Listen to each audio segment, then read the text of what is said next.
샬롬 반갑습니다. 아임성계 클라 성사입니다. 반갑습니다. 자, 여러분 제가 잠깐 여러분과 함께 인큐베이팅 센터에 관련된 이야기를 좀 나눠보려고 해요. 여러분 한국 선교를 일으켜서 선교한국으로, 그래서 그 선교한국이 온 열방으로 나아가는데 인큐 센터에서 참 멋진 역할을 해주시고 아주 중요하고 또 때로는 무겁고 그러나 굉장히 보람된 그러한 역할들을 감당해 주셔서 감사합니다.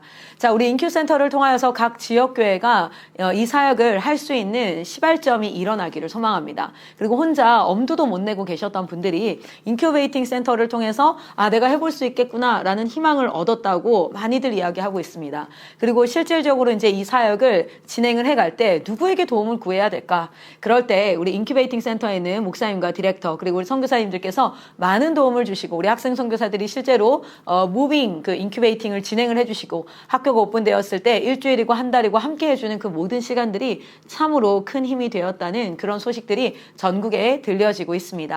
자, 그런데 이제는 새로운 인큐베이팅 센터들이 생겨나고 또 실질적으로 인큐베이팅 센터의 역할과 그리고 해야 할 일들이 점차적으로 정리가 되어지고 있어서요. 지난 우리가 한 3, 4년 동안 했던 이 모든 일들을 조금씩 정리해 가면서 우리도 이러한 강의들을 통해서 다시 한번 어떤 일을 해야 될까? 나는 어디에 초점을 맞춰야 될까? 혹시 내가 놓치고 있는 건 없을까? 그런 부분들을 한번 점검해 보는 시간을 갖도록 하겠습니다. 자, 그래서 오늘 인큐베이팅 센터가 인큐베이팅을 진행할 때 체크해야 되는 상황이 있습니다 라는 부분들을 한번 나눠보도록 할 텐데요. 첫 번째로 한번 보시면요. 자, 인큐베이팅 센터 같은 경우에는 저희가 인큐베이팅 센터의 역할을 먼저 이야기하기 전에 실질적으로 저희는 각 지역 공동체를 선교회가 4단계로 성장할 수 있도록 하고 있습니다. 물론 1차 공동체, 2차 공동체, 3차 공동체로 나뉘고 있지만요. 그것을 또 4단계로 좀 구체화시키고 있어요. 그래서 1, 2단계가 1차 공동체다라고 생각하시면 될 것 같고요. 자, 3단계가 2차 공동체입니다. 그리고 4단계가 3차 공동체입니다 라고 생각하시면 될 것 같아요. 그래서 여기 이제 1차 그리고 이제 2차 공동체 그리고 3차 공동체입니다 라고 생각을 하시면 되겠습니다. 자, 1차 공동체는요, 먼저는 우리가 사역의 MOU, 우리는 IM 선교회 사역을 하겠습니다. 또 IM 선교회도 그걸 알아야 되죠, 본부가. 그래서 그렇습니까? 그럼 우리가 서로 이러이러한 사역으로 어느 정도는 협의가 됐습니다 라는 것을 하기 위해서 조건이 있지요. 첫 번째는 뭡니까?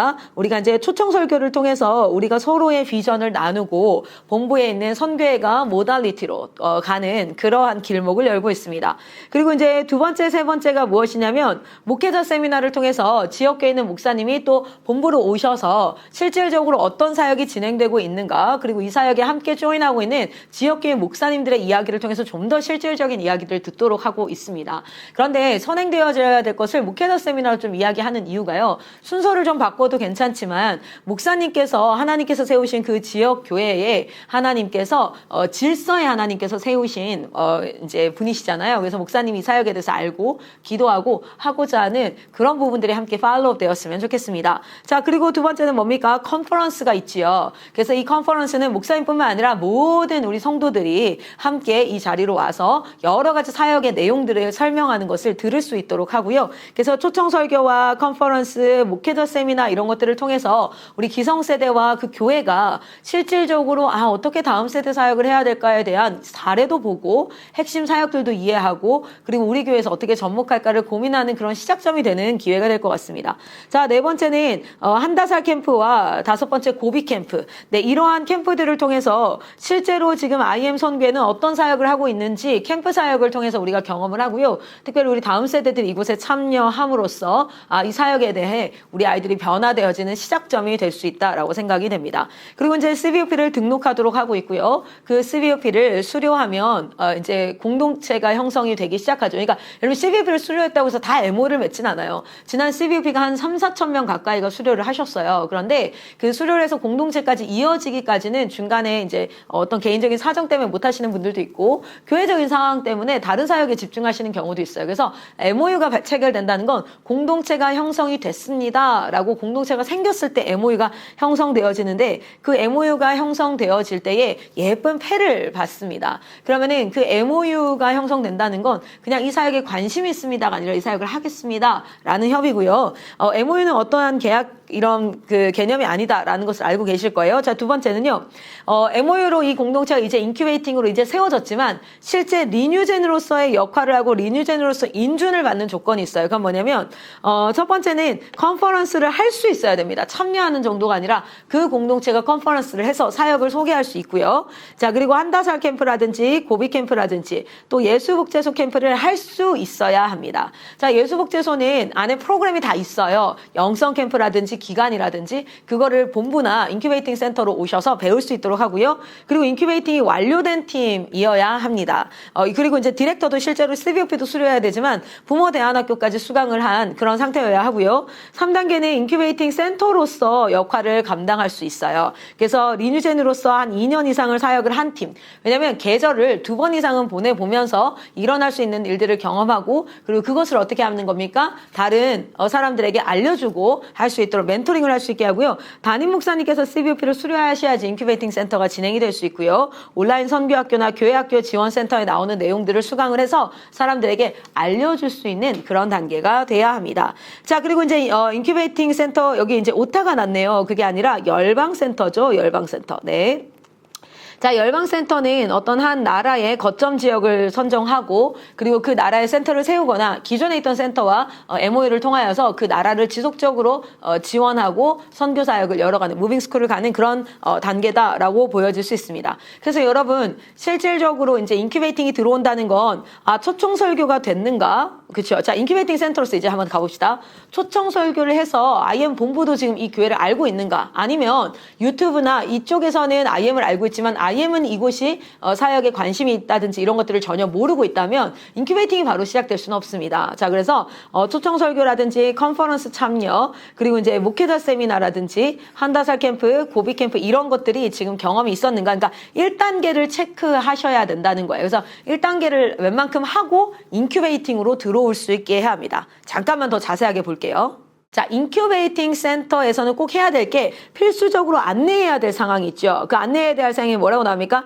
일단은 기본적인 조사를 진행해야 됩니다. 그러니까 기본적인 조사라는 건 뭐냐면 그 교회가 지금 어떠한 상태이고 다음 세대 사역을 과거에 해왔는지 안 해왔는지 이렇게 우리가 교제를 하면서 왜 이 사역을 하고 싶고 누가 할지 뭐 이런 것들 그러니까 교회 상황을 이제 조사를 해야겠죠. 담임 목사님이라든지 특별히 저희가 이제 좀 중요하게 생각하는 것 중에 하나가 교단을 확인하는 것 실제 7일 안식교라든지 이런 곳에서 저희한테 연락이 와서 사역을 하고 싶다라고 해서 쭉 얘기를 다 진행하고 컨설팅을 했는데 정작 신청서를 받아보니까 교단이 2단이었던 경우들이 있어요. 그래서 이런 것들을 좀 확인하고요. 그리고 제가 방금 말씀드렸던 1단계 어느 정도 사역이 진행됐는지 그래서 1단계가 마무리되고 마지막으로 인큐베이팅으로 들어와야 된다는 거. 여러분 인큐베이팅을 받아보시면 알겠지만요. 고비 캠프도 한번 안 해보고 컨퍼런스, 목회자 세미나 이런 걸 한 번도 안 해봤잖아요. 그럼 들어와서 질문밖에 없어요. 왜냐면 경험을 안 해봤기 때문에 아예 그리고 이제 오히려 서로가 생각이 다르기 때문에 부딪힐 수 있는 상황들이 있습니다. 그래서 1단계를 파악하시고요. 그리고 CVOP가 수료가 되었는지 인큐베이팅을 시작한다는 건 학생들과 사역자가 같이 들어와서 인큐베이팅 3개월이 끝나고 나면 거기는 공동체가 시작된다는 걸 의미하죠. 그런데 CVOP가 수료가 되지 않았다. 그러면 실질적으로 사역을 할 때 이것은 리뉴젠이라는 이름을 달고 MOU를 걸었지만 실제 그 안에서 그 시간을 채워가는 내용들은 조금 다를 수 있어요. 그래서 이런 것들을 확인하셔야 된다는 거 체크리스트로 한번 보셨으면 좋겠고요. 자, 그러면 인큐베이팅을 이제 하겠다라고 얘기하면 먼저는 여러분 중요한 거는 인큐베이팅 신청서를 작성해야 됩니다. 그리고 그 신청서를 IM 선교회 본부와 뭐 하셔야 됩니까? 들어오기 전에 반드시 공유를 해야 되고요. 이 사이 안에 뭐가 돼야 될까요? 바로 컨설팅 창 여기에서 이제 본부에 컨설팅 담당 선교사님 있죠. 컨설팅 담당 선교사님이 지정이 돼야 됩니다. 그래서 예를 들어 우리 경상도나 전라도나 이런 데는 누가 진행을 합니까? 제시카 선교사님이. 경기권이나 서울 쪽은 누가 진행을 할까요? 가브리엘 선교사님이. 충청이나 강원도나 이런 지역은 누가 진행합니까? 그레이스 선교사님이. 이렇게 본부에 있는 선교사님들과 연결이 돼서 이 선교사님들이 이 내용을 알고 계셔야 되고요. 신청서를 작성한 후에 반드시 그 컨설팅 했던 선교사님과 공유가 되어야 합니다. 자, 그리고 이제 그러고 나면은 세부 정보를 좀 확인하게 되죠. 기간은 얼마나 있을 겁니까? 비용은 얼마가 됩니까? 그리고 인원은 학생은 몇 명이 들어옵니까? 연령은 누가 됩니까? 이런 내용들이 이제 같이 이야기가 되고요. 그러면서 컨설팅 창이 없다면 반드시 컨설팅 창을 개설을 해서 이 컨설팅 창에는 누가 들어올까요? 네, 본부팀 들어오고요. 그리고 또 누가 들어올까요? 지역교회팀이 당연히 들어와야겠죠. 지역교회팀이 들어오고요. 그리고 인큐베이팅을 진행하는 인큐센터의 디렉터라든지 사역자분들이 들어오셔서 컨설팅이 진행이 됩니다. 자, 그리고 나면 사실은 들어가기 전에 먼저 사역 맵 회의를 진행하는 것이 좋습니다. 왜냐하면 실질적으로 사역에 대한 전반적인 절차와 계획들을 가지고 들어가야 되기 때문에 사역 회의를 권역 담당자와 함께 진행을 하도록 되어져 있고요. 그리고 이제 IM 선교회 본부와 함께 인큐베이팅 교육 내용을 좀 공유해 주셔야 돼요. 제가 이 다음 강의로 인큐베이팅 때는 대체 무슨 교육이 돼야 되냐. 현장에서 물론 경험하면 되죠. 그런데 경험만으로는 그 시즌마다 인큐베이팅 센터에서 주목하는 일이 신앙에 집중될 때도 있고요. 아이들이 만약에 생활에 문제를 일으키면 생활에 집중되기도 하고 또는 그 기간이 무빙 스쿨이었다. 그러면 선교에 집중이 되겠죠. 그러면은 이제 배우는 것이 국한되어질 수 있어요. 그래서 반드시 꼭 배워야 되는 투두 리스트가 있습니다. 그런 부분들을 같이 제가 한번 다음 강의에서 진행을 하도록 하겠습니다. 그렇게 해서 교육 내용을 먼저 어떤 것들을 할지를 좀 계획을 짜서 그 계획서대로 진행을 하고 있는지에 대한 점검을 해야지 인큐를 받는 분들도 정확하게 교육을 받을 수 있고 하시는 분들도 뭘 가르쳐야 될지를 알 수 있고요. 실제 저희가 주차별로 조금 나눠놨어요. 이 다음 강의에. 왜 그랬냐면 이게 실제로 사역을 배우는 과정이잖아요. 그러면은 그 배움이 우리가 구구단을 제대로 못 배우면 그 다음에 1차 함수의 계산이 잘 안 되죠. 그런 것처럼 차근차근 제대로 배워야 되는데 그 CBOP로 온라인 강의 들었던 것을 실전에서 연습도 해봐야 될 거고요. 이런 부분들 한번 정리해드리겠습니다.